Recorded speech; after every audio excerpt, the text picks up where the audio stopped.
نے دیکھا کہ یہ تو بڑا اچھا نسخہ مل گیا ہے، سورہ فاتحہ پڑھی ہے بابا فرید نے، گھر میں گیا اپنے بیٹوں کو بٹھایا، بیوی کو بٹھایا، مٹی وہی اسی کھیت سے اٹھا کر اپنے سامنے رکھ دی، پڑھنے لگے سورہ فاتحہ، ساری رات پڑھتے رہے، پڑھ کے سورہ فاتحہ ساری رات تلاوت کرتے رہے، مٹی پر پھونکے مارتے رہے، مٹی کی مٹی ہی رہی۔ صبح جب اٹھے انہوں نے کہا یہ کیا بات ہے، بابا فرید نے ایک بار سورہ فاتحہ پڑھی تھی، مٹی سونے میں تبدیل ہو گئی تھی اور ہم ساری رات پڑھتے رہے لیکن مٹی کی مٹی ہی رہی۔ صبح اٹھ کر حضرت بابا جی کی بارگاہ میں چلے گئے، کہنے لگے حضور ایک بات سمجھ نہیں ہے، آپ نے ایک مرتبہ سورہ فاتحہ پڑھی تو مٹی سونے میں تبدیل ہو گئی، ہم ساری رات سورہ فاتحہ پڑھتے رہے، مٹی ہی رہی۔ تو حضرت بابا فرید نے فرمایا کہ یہاں تک بات اللہ اور اس کے رسول کے ماننے کی ہے، تو جس اللہ اور اس کے رسول کو تم مانتے ہو میں بھی اسی کو مانتا ہوں، جس اللہ اور رسول کے تم ماننے والے ہو میں بھی اسی کا ماننے والا ہوں، جس قرآن کی تم تلاوت کرتے ہو اسی قرآن کو میں بھی پڑھتا ہوں، جو سورہ فاتحہ تم ساری رات پڑھتے رہے وہی سورہ فاتحہ میں نے بھی ایک بار پڑھی۔ وہ کہہ رہے کہ پھر وہ کون سی ایسی بات ہے، خدا بھی وہی، رسول بھی وہی، قرآن بھی وہی، فاتحہ بھی وہی، پڑھنے کا طریقہ بھی وہی، تو پھر ایسا کیا ہوا کہ آپ ایک بار پڑھیں تو مٹی سونا بن جائے اور ہم ساری رات پڑھتے رہے مٹی کی مٹی رہے؟ فرمایا بیٹا بات فاتحہ کی نہیں ہے، بات اللہ اور اس کے رسول پر ایمان لانے کی جہاں تک ہے وہ تو ہے، لیکن اصل مسئلہ یہ ہے کہ تمہاری اور میری زبان میں بڑا فرق ہے۔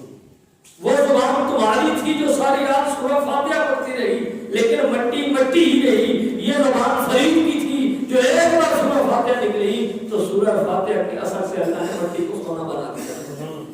اب وہ کہنے لگا اچھا حضور اگر یہ بات ہے کہ آپ کی زبان اور ہماری زبان میں اتنا فرق ہے کہ ہم ساری رات سورہ فاتحہ پڑھتے رہے مٹی ہی رہے، آپ ایک بار پڑھے مٹی سونا بن جائے تو پھر یہ زبان کے اندر اثر کیسے پیدا ہوتا ہے، یہ زبان کے اندر تاثیر کیسے پیدا ہوتی ہے، یہ زبان کے اندر بدلاؤ کیسے آتا ہے؟ تو آپ نے فرمایا بیٹا سن، اب فرید کی عمر ہے 80 سال، 40 سال میں نے اس طرح گزارے ہیں کہ جو کچھ میرا مالک کہتا رہا میں کرتا رہا، اب 40 سال ہو گئے ہیں جو فرید کہتا ہے وہ کر دیتا ہے۔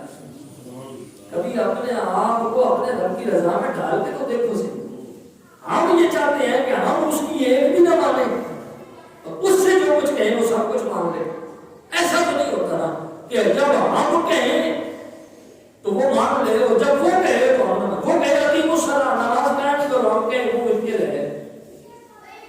اگر کاروبار اچھا ہو جائے تو ٹھیک ہے، اگر ایک کام تم نے اس کی سبقت کیا اور ایک کام اس نے تمہارے سبقت کیا، جو کام اس نے تمہارے سبقت کیا وہ کرتے نہیں اور جو اپنا کام ہے وہ کرتے ہو جائے، ایسا ہو نہیں سکتا۔ فرمایا میں نے 40 سال اس طرح گزارے ہیں کہ جو وہ کہتا رہا فرید وہی کرتا رہا، اب 40 سال ہو گئے ہیں، اب جو فرید کہتا ہے زبان سے بعد میں نکلتا ہے اب پہلے کر دیتا ہے۔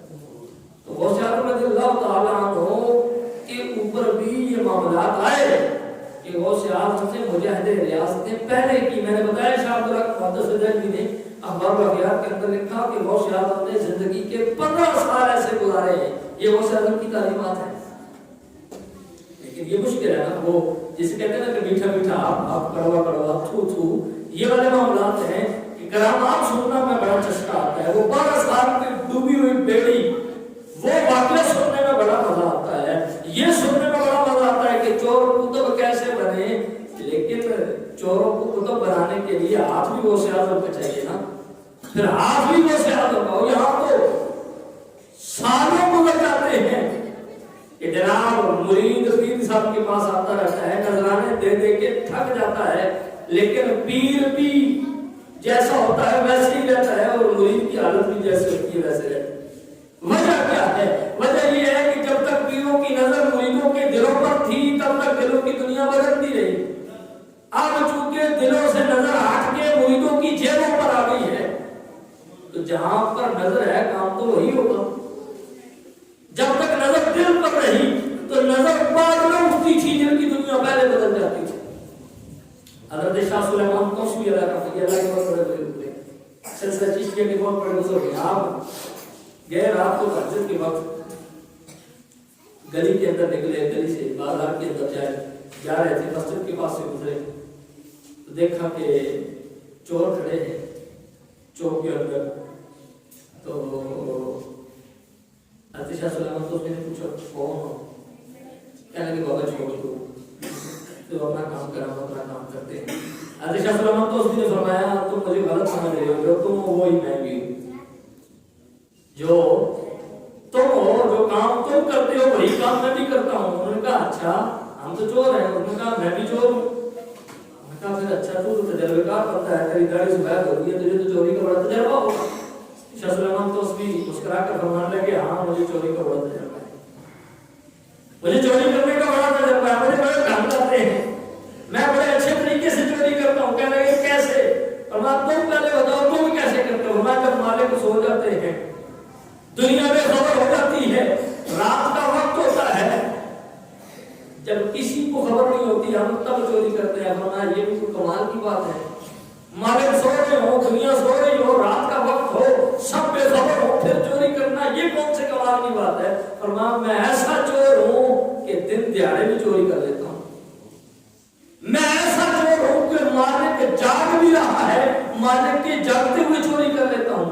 فرمایا تو بڑے کمال کا بابا ہے، تجھے تمہیں ساتھ رکھنا پڑے گا اور تو ہمیں اپنے تجربات نہیں بتائے گا، اپنے تجربات ہمارے ساتھ شیئر نہیں کرے گا. انہوں نے کہا نہیں بالکل کروں گا، لیکن میری بات تو مانو گے، میں تمہاری بات مان لوں گا،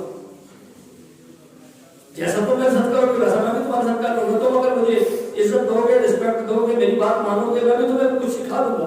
انہوں نے کہا اچھا آپ کی بات مانتے ہیں، آپ ہمیں کچھ سکھا دیں. فرمایا میری بات ماننی ہے تو چلو میں مسجد میں جا رہا ہوں، میرے ساتھ مسجد میں چلو. انہوں نے کہا مسجد میں جانے میں کیا ہوتا ہے؟ نماز پڑھنا ہو یا جوتی چرانا ہو ایک ہی بات ہے نا. نماز پڑھنے والا بھی مسجد میں آتا ہے، جوتی چرانے والا بھی مسجد میں آتا ہے، بات نیت کی ہے. انہوں نے کہا مسجد میں گئے تو ہم کون سا ولی کامل بن جائیں گے، چلے جاتے ہیں. چلے شاہ سلیمان تو نے فرمایا اب اس طرح کرنا ہے کہ جیسے میں کروں ویسے کرنا ہے. انہوں نے کہا جی بالکل کریں گے. آپ نے وضو کیا، کہنے لگے مجھے دیکھ رہے ہو؟ کہا جی دیکھ رہے ہیں. فرمایا جیسے میں کرتا ہوں ویسے کرتے تھے. وہ کرتے گئے. جب وضو کر لیا مکمل ہو گیا وضو، آپ نے فرمایا 2 نوافل پڑھنے ہیں اللہ کی بارگاہ میں. 2 نوافل میں جب بھی چوری کرتا ہوں تو نوافل پڑھ کے کرتا ہوں. انہوں نے کہا بابا تو ہم بھی 9 سال بعد سے، لیکن تو ہم سے بھی آگے نکلا ہے کہ 2 نوافل پڑھ کے. کئی لوگ ہوتے ہیں حج کر کے پھر اور زیادہ جو ہے وہ ہاتھ کھنڈا رکھتے ہیں اور چوری تیز کر دیتے ہیں. تو فرمایا کہ بابا تو بڑا تیز نکلا ہے کہ چوری کرنے کے لیے پہلے 2 نفل پڑے گا، پھر لوگ اچھا کام کرنے کے لیے نفل پڑھتے ہیں تو چوری کرنے کے لیے نفل پڑے گا.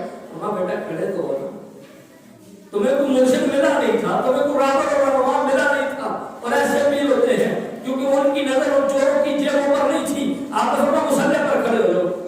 وہ کھڑے ہو گئے. جب کھڑے ہو گئے تو حضرت شاہ سلیمان تو اس میں سجدے میں گر گئے، رب کی بارگاہ میں گڑگڑانے لگے، رونے لگے. مولا ان کو اس چور بازاری سے اٹھا کر تیرے گھر تک لے کر آ گیا ہوں، ان کو تیری معروف کی شریعت کے مطابق میں نے ذہنی طور پر جسمین کا پاک کر دیا، وضو کرا دیا ہے جس طرح مجھے کرنا کا طریقہ آتا تھا تیری معروف کی شریعت کے اندر موجود. میں نے اس طرح وضو بھی کرا دیا، پاک کر دیا ہے، اور میں نے ان کو مصلی پر لا کر کھڑا بھی کر دیا ہے. اب میرے ان سفید بالوں کی لاج رکھنا، ان کو تیرے در پر جھکانا یہ میرا کام تھا، میں لے آیا. اب ان کے دل کی دنیا بدلنا یہ تیرا کام ہے. حضرت شاہ سلیمان توسوی بیٹھ گئے، انتظار کرنے لگے کہ وہ سلام پھیرے تو پھر اگلی بات ہو. لیکن وہ ایسے نوافل انہوں نے دیتے کہ سلام پھیرنے کی طرف آتے ہی نہیں ہے. سجدے میں گڑ گڑا کے زاروں قطار روتے چلے جاتے ہیں. ادھر شاہ سلیمان توسوی کا سجدہ تھا، ادھر ان کا سجدہ تھا. آپ نے سجدے میں یاد سے کچھ مانگا، انہیں عطا ہو گیا. اب یہ سجدے سے سب اٹھاتے نہیں، کافی دیر کے بعد سلام پھیرا تو بابے نے پہلی بات کی بیٹا چوری کے لیے چلے. فرمایا رہنے دے بابا، اب چھوڑ چوریوں کو. اب ہم سمجھ گئے ہیں جس مالک کی تو بات کرتا ہے کہ وہ جانتا ہو کہ تو اس کے گھر سے خزانے لے جاتا تھا، تو ہم تو سمجھے تھے دنیا والوں کی بات کرتا ہے، تو رب کی بات کرتا ہے کہ وہ نہ سوتا ہے نہ اسے اونگ آتی ہے نہ وہ بے خبر ہوتا ہے، اس کے لیے دن رات کا کوئی تصور نہیں ہے. لیکن اس کے گھر میں آ کر اس کے خزانے اس کی آنکھوں کے سامنے تو لے کر چلا جاتا تھا، لیکن وہ تجھے کچھ نہیں کہتا تھا. ہم تیری بات کو سمجھ گئے ہیں بابا. اب ہمارے دل کی دنیا بدل گئی ہے. جس طرح ہم نے چور ہونے کے لیے تیری اتباع کو قبول کیا تھا، اب ہمیں اپنے غلاموں میں رکھ، اپنے قدموں میں رکھ. تو حضرت شاہ سلیمان توسوی نے ایک نظر کی تھی دل کی دنیا بدل گئی. تو بات بنانے کا مقصد یہ ہے کہ شیخ کیسا شیخ ہے کہ مرید چکر پہ چکر لگاتا رہے، دل کی دنیا نہ بدلے، پھر شیخ کوئی شیخ کہنے کی ضرورت ہی نہیں ہے. تو حضرت غوث پاک رضی اللہ تعالیٰ عنہ آپ کے ہاتھوں میں ہاتھ دے کر چور ولی بنے ہیں، لیکن اس سے پہلے غوث اعظم کا کردار کیا ہے، اس سے پہلے غوث اعظم کی سیرت کیا ہے؟ وہ سیرت نہ کوئی بیان کرنے کے لیے تیار ہے اور نہ وہ سیرت پر کوئی عمل کرنے کے لیے تیار ہے. ہر کوئی یہ کہتے ہیں وہ غوث نے جو چوروں کو قطب بنایا وہ کرامت سنا دو نا. وہ جو صف کے اندر لپٹا ہوا چور تھا اس کو ابدال کیسے بنایا وہ سناؤ نا. وہ غوث اعظم نے ہوا کے اندر خضر علیہ السلام کو روک کر اپنی تقریر کس طرح سنائی وہ بات سناؤ نا. اور وہ بات سننے سے پہلے یہ تو دیکھو کہ یہ غوث اعظم کو مرتبہ ملا کیسے کہ ہوا میں خضر اڑ رہے ہیں غوث اعظم روک لیتے. یہ غوث اعظم کو مقام ملا کیسے کہ چور ہاتھوں میں ہاتھ دیتا ہے، چور ہوتا ہے ولی کامل بن جاتا ہے. یہ غوث اعظم کو مرتبہ ملا کیسے کہ کشتی ڈوب جائے 12 سال کے بعد دعا کرے تیر جاتی ہے.